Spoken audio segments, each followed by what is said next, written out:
Thank you very much, and thank you everyone for being here with me this afternoon.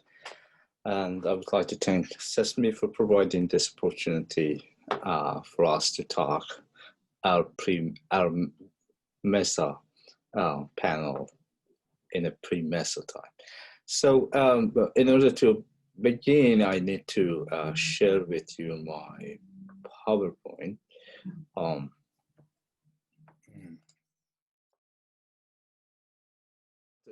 The subject of my talk, or the title of my talk, is Cosmology and Ontology of Intellect. And again, Mullah Sadra, Iranian philosopher's commentary on Usul al-Kafi, the same book that our previous actually friend Alex was talked about. So the point is that, first of all, if I go back to the Usul al-Kafi, I would like to just talk about very briefly about the Usul al-Kafi as a book. This is the first of 4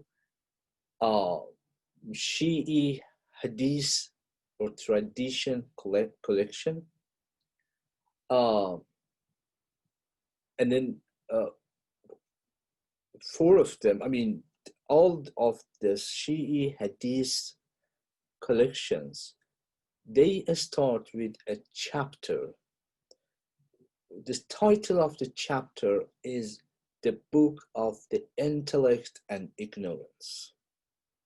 This is one of the obvious differences that they have with the Sunni hadith collections that start or begins with the book of Tahara or Kitab al-Iman, or other issues like purity of, bodily purity of the book of probably faith.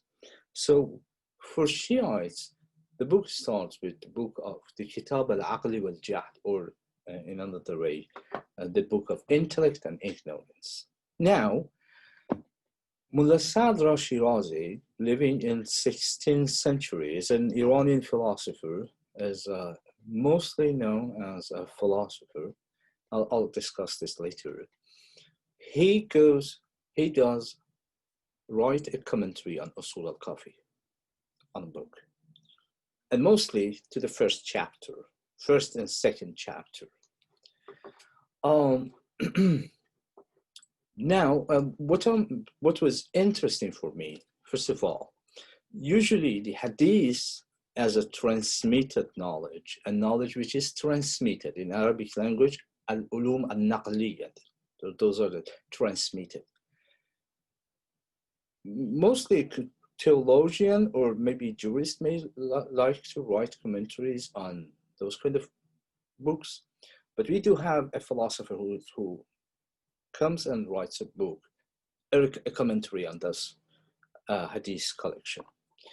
So we are looking to the Sadra's approach to the hadith and to its understanding of what the book of Aql or the book of intellect says. So here's the Sadra. Some of the aspects of Sadra which is unexplored in the scholarship or less explored is, kind of his works in religious sciences. We know him as author and one of the most important philosophers who wrote transcendent philosophy in Arabic, al-Asfar al-Arba'at al-Aqliya, the 4 intellectual journeys, the 4 intellectual journeys. And he's famous for his philosophical ideas and renovations. But basically what is kind of neglected in introducing Sadra is his religious works. He has a commentary on the book of Islamic scripture, the Quran. And on the other hand, he also has a commentary, as I mentioned, to the main book of the Shia Hadith, namely Usul al-Kafi by Khulaini in 3rd, and who died, passed away at 970.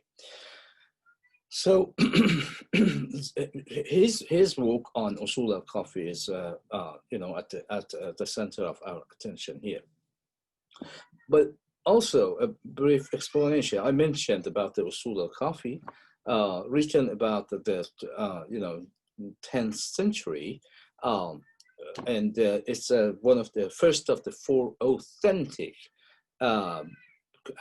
collections of hadiths among the Shias, which is equivalent to the 6 Sunni hadith collections, and known as Sihah al-Sitta, or the 6 authenticated hadith books of Sunnis.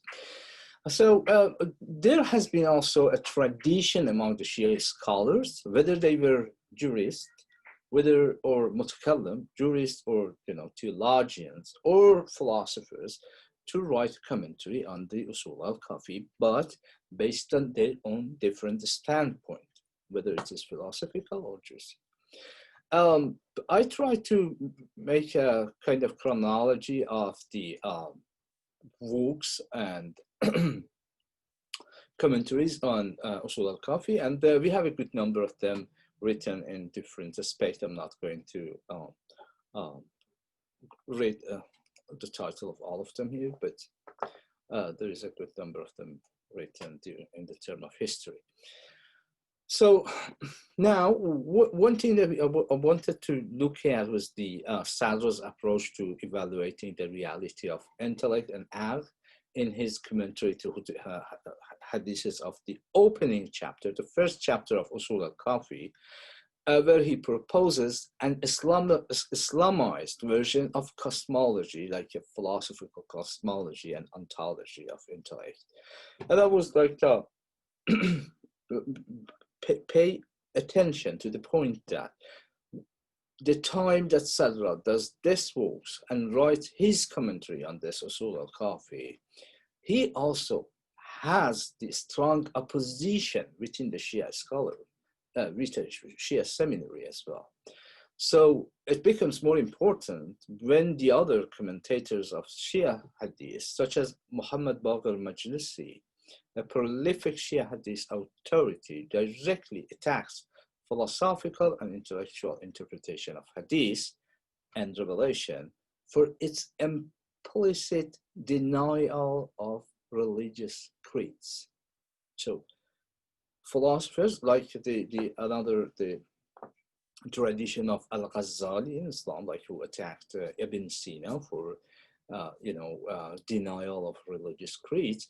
Also in the time of Mullah Sadra, you see that again, those kind of claims are existing by the very most famous, authority of religious community in the time of Safavid. He is the most powerful man. Majlisi is the most powerful man in sense of, think that about, after king, is the one who can also advise king to do what and not to do what. Now, let's go and talk a little bit, very briefly, about the intellect.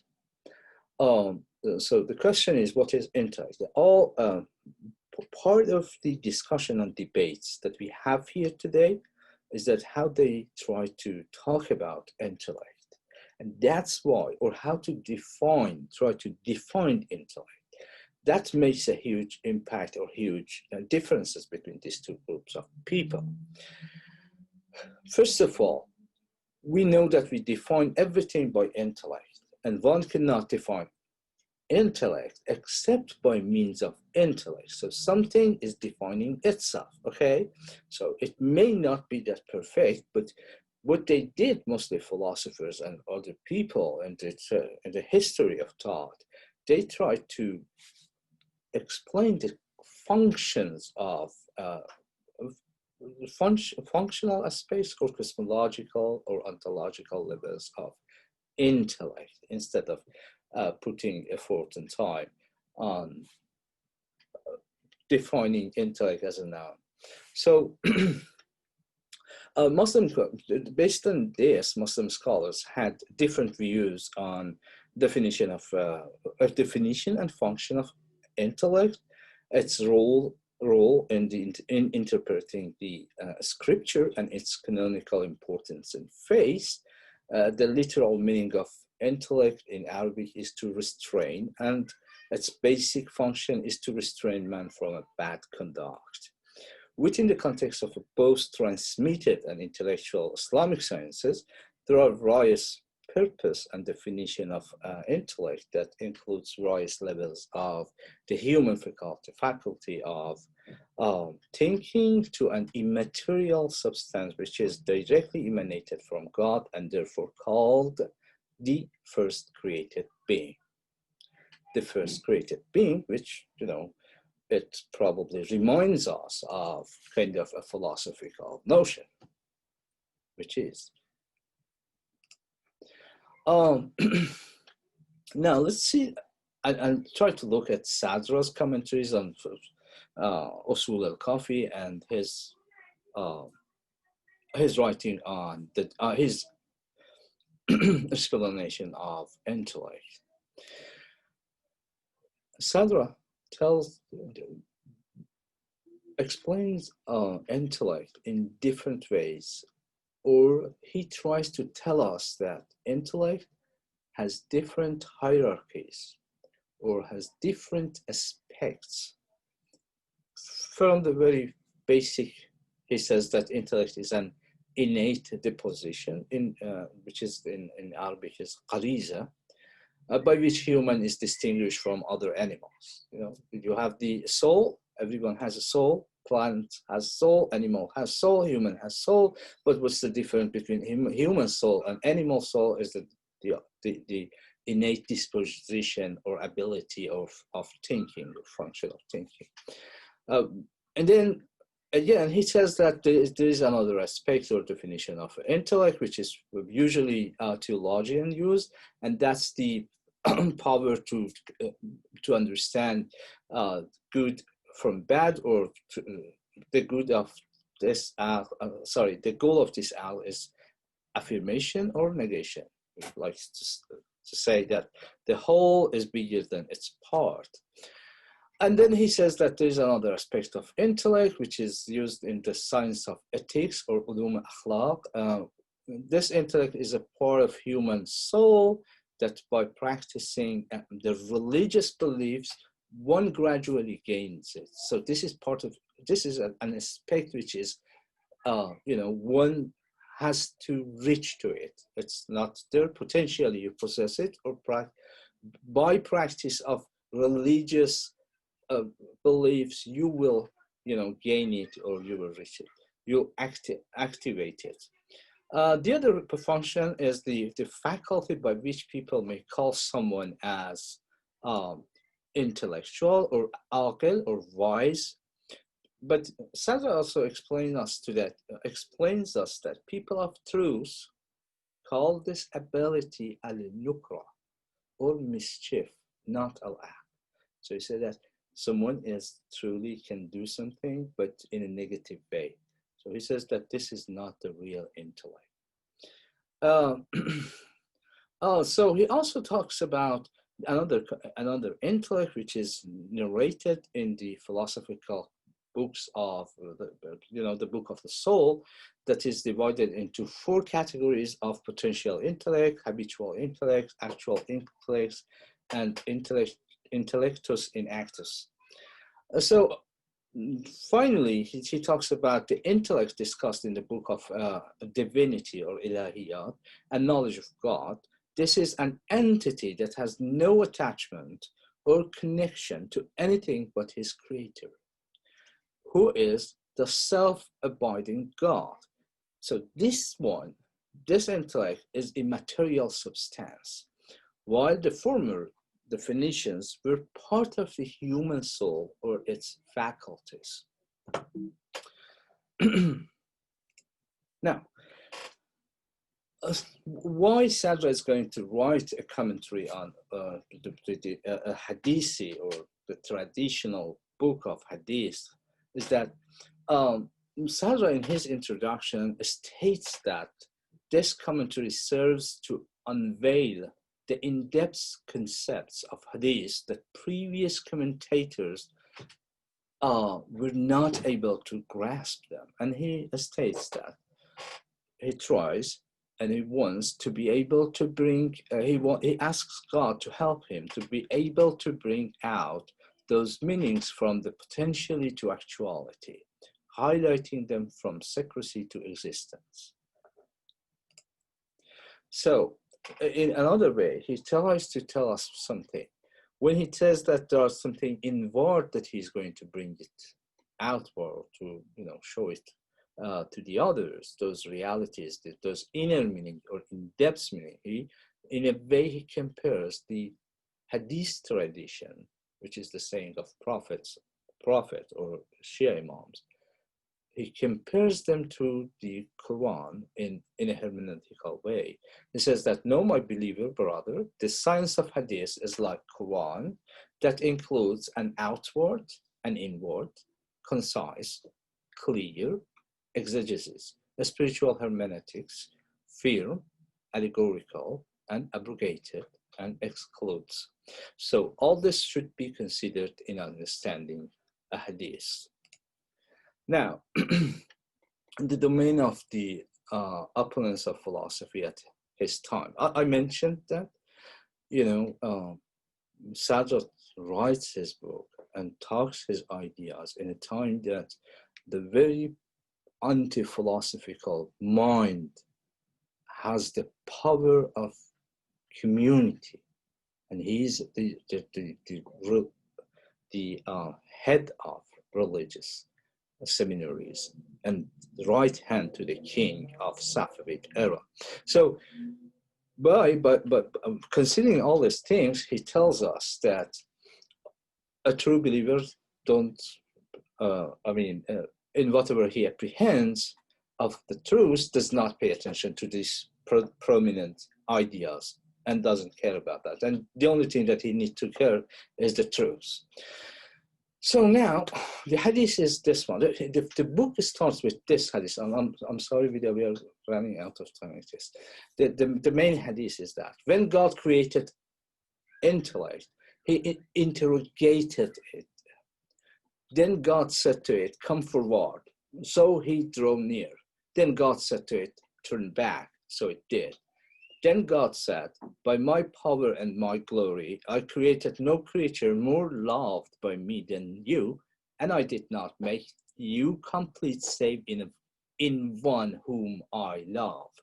Truly, you alone do I bid, and you alone do I forbid.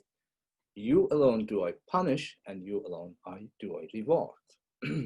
So there are 34 narrations talking about intellect. This is the first one of them, or second one of them.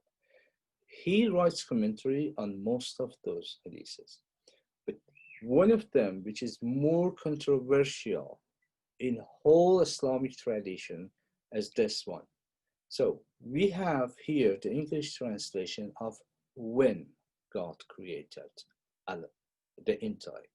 But the version that Sadra talks about and Usul al-Kafi, the Shia book, talks about is not when. It starts with the very first thing that God created was aql, was intellect. The first thing that God created. Now you have here another version that when God, and some people try to say that, well, when people were writing the manuscripts, the Arabic version of awwala with lamma, I will show you later on, is similar, and so maybe it was when, and then they misread it as first. So what Sadra suggests, I mentioned that Sadra gives many explanation or definition of the intellect, but here in talking about this hadith, he says that this act is the first of created being and the closest of being to the first reality, which is God, and the greatest and most perfect of them. It is the second of existent beings with respect to beingness, even though the first, exalted be he, has no second in his reality, because his oneness is not something enumerated as a category of units. So it's not 1, 2, 3. It's one, just one, the oneness that God has. So what Sadra tries to say, he tries to explain this as a first created being, as immaterial substance, as very first thing that God created. And then he also uses another part of another hadiths, not only one hadith. He brings those all to help him to, prove as an evidence to say that, well, when I'm talking about this immaterial substance, here you are with other examples. While commenting, Sadra attempts to bring other narrations as witness of his claim that the app, beside in philosophical cosmology, is the first created being in religious context too.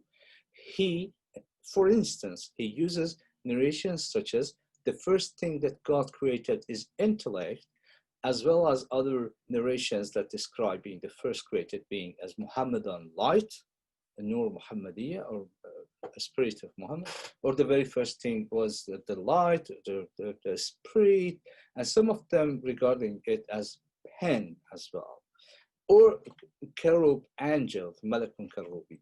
So now he described this intellect as essentially one immaterial substance. Now, let's go back to the idea of Sadra, this explaining the universe, explaining the being as a reality with different kind of hierarchies or levels. He says, all these names refer to a single reality.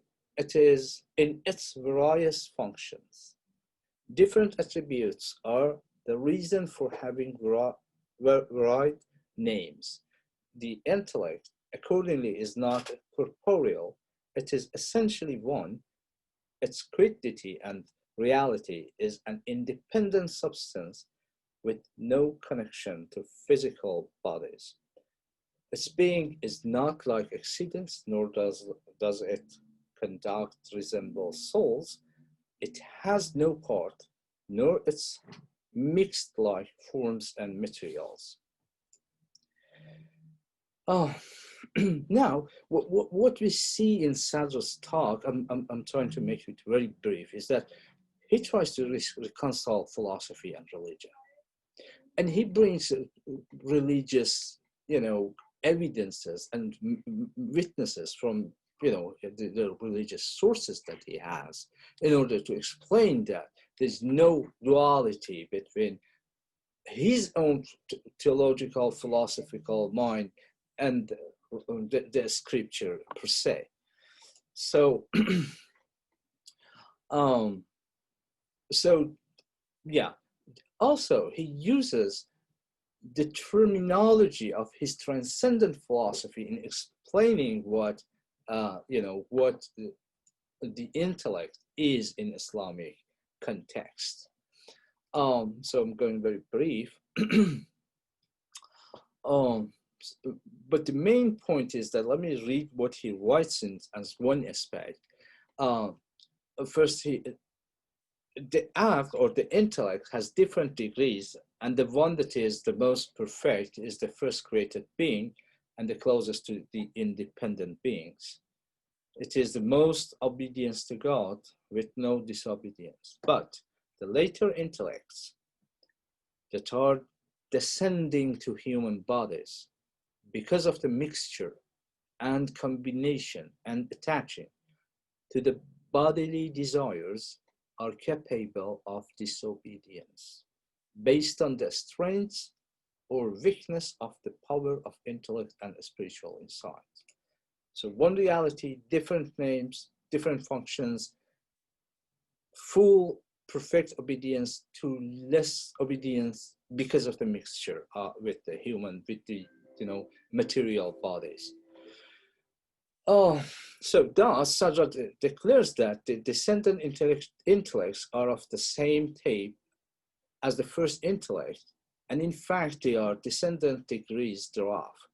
Descendant intellects are a combination of intellectual substance, passions, and corporeality, and therefore they are not strictly obedience to the divine as first intellect is. Now, if you remember the hadith that I read, it was saying that God interrogated the hadith. Now we go a little bit to Sadra's interpretation, saying that God asked the intellect to come forward and go back and come forward. Okay. Now Sadra brings that to terms here in talking about the arc of descent and arc of ascent. So, you know, in philosophical cosmology, we do have the circle of existence in which there is a nuzul, or arc of ascent, arc of descent, and then we have Sa'ud and the arc of descent back to the very first reality. So in a way, in Quranic term, inna lillahi wa inna ilayhi raji'un. We are from God and we go back to God. So, as mentioned in the first hadith of the Book of Intellect and Ignorance, in Al-Kafi, God commands the Aql with two words or two orders: come forward and go back. Therefore, according to Sadra, the secret of the fall and ascension in the circle of being lies in the obedience to the order of the come forward and go back. Okay, so I'm going to escape all these things and let me see if I can, yeah, he also recognized Muhammadan reality with, and you know, identifies it with the first intellect, or with the first light. Now, we do have people who criticize Sadra. One of them, Majlisi, that I tried to say that his literal reading of religious texts is very obvious, and then he attacks those Muslim philosophers who were following the lost Greek philosophers. Okay, they are lost. So here's the Majlisi. And yeah, he brings, like, he says that most of the critiques that he provides is kind of, you know, they are ignoring religion, they are, you know, they lead to asteroid, they are corrupted, but you don't see that much of, you know, philosophical argumentation here. So also Sadra, what Sadra tells in response to Majlisi is kind of showing him that religion is not merely limited in the knowledge of jurisprudence. If you limit religion per se in the knowledge of jurisprudence, you are losing a larger part of it. You are just going to read a literal meaning of it and losing the other, you know, intellectual or inward aspect of it. We do have another very famous figure in Islamic tradition who was denying this hadith completely. I know that I'm running out of time, so let me see. Okay. Now the Sadra's commentary. Sadra's commentary, at least in the Shia Islam, you know, part of Shia Islam accepted Sadra's philosophical commentary, though another part of it was against it and it still is against it. And then the battle is continued up to present. Sadra's commentary is kind of not purely jurisprudence, not theological, but it's a philosopher's point of view, but a philosopher who climbs the similarity or comparability between religion, intuition, and reason. So he is the one that he tries to look at the, you know, the Usul al-Kafi, or the Hadith collection of the Shia. So I know that I'm running out of the time. And I tried to be as brief as possible. And I would like to thank all of you for being patient and listening to me at this afternoon. If there's any question, I will be happy to answer. Thank you, Carl. Thank you very much, Seyed Amir. You're welcome. So if you have any questions, please unmute yourself and feel free to ask them. Well, I have a question. Yes, please. So I know you spent a lot of time, and thank you. That was really interesting talking about Aql being the first creation of God, and saying how Sadra, in other instances talks about the Prophet Muhammad or the 12 Imams, or an angel being the first thing God created. But I mean, I'm not. So would he argue, or has any of the students argue that I guess that the Prophet Muhammad was actually the incarnation of Aql itself? No, I mean, it's not the incarnation. I'm sorry, thank you for your question, but they don't talk in a way that he is an incarnation of Aql. Like the other issues in the Islamic tradition, when you say that the Quran, the physical Quran that you have here, has something called Ummul Kitab, the mother of the book, and the heaven, or Lawhul Mahfuz, the protected table up there. So the very inner reality of Muhammad, in this sense, is the very first created being. In that way, they talk about Muhammad. Okay, so yeah, and just one more question.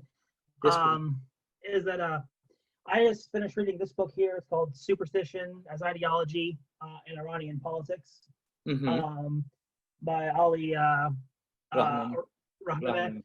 I'm not sure if you've read this book, but in this book he argues there's this fundamentally a clash between what he calls rational Shi'ism and superstitious Shi'ism.